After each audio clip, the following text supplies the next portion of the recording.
to deliver a message. Basically a form of brainwashing, and it does more than that. But we're looking at Monopoly, roughly 1935, I believe, or the early 30s, Hasbro. The original game that really was meant to teach a lesson or impose a message from Mount Olympus. There's always a phone call, right, when I'm recording. It's my Matrix friend, too. Is the Game of Life. The Game of Life is from like the late 1870s or something like that, or even before. And the Game of Life, move through life, get a loan, get a mortgage, buy a car, plan for retirement. I mean, even the most original one was the Game of Life, the most popular one originally, before Monopoly took it over as the big daddy. But the Game of Life teaching a lesson as to what you can expect life to be and what you can aspire to be and what Mount Olympus will tell you what's good in the world. Billy Madison, reading is good. Getting a $400,000 mortgage is good. So Monopoly comes along, and the lessons that it just breeds subconsciously into the young people playing it is just incredible. It really is incredible.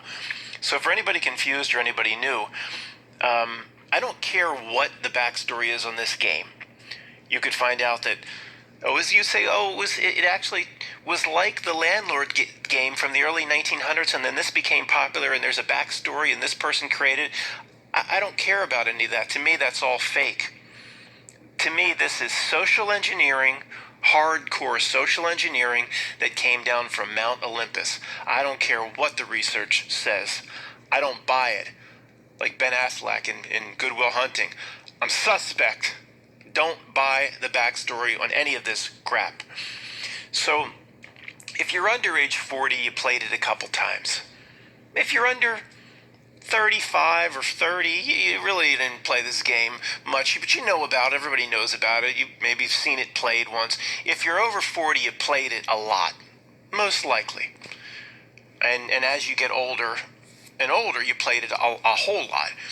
So, the main thing that it teaches, and of course adults play this game, but people are introduced with it, or kids are introduced to it at 7, 8, 9, 10 years old. Parents use it to teach about money and all sorts of things. The main message, and most messages that come through this game and most of games like this, are that hit the subconscious, the unconscious, nothing you're going to realize.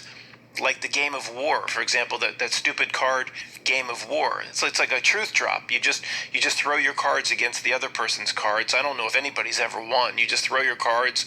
A 7 beats a 2, so you collect the cards. And then you throw a 4 and they throw a jack. A jack beats your card and they collect your cards. And it just goes back and forth forever. It's called war. It's like nobody ever wins. It's a truth drop in the name of the game itself. Just like the end of Matthew Broderick in War Games. Greetings, Professor Falcon. Joshua, the best move is to play at all. But there's truth drops. My main message is truth drops in everything.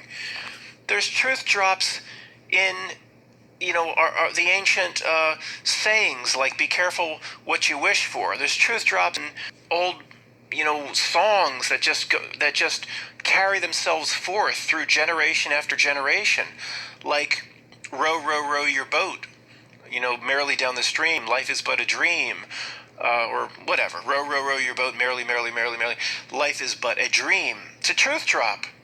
That song's not good enough.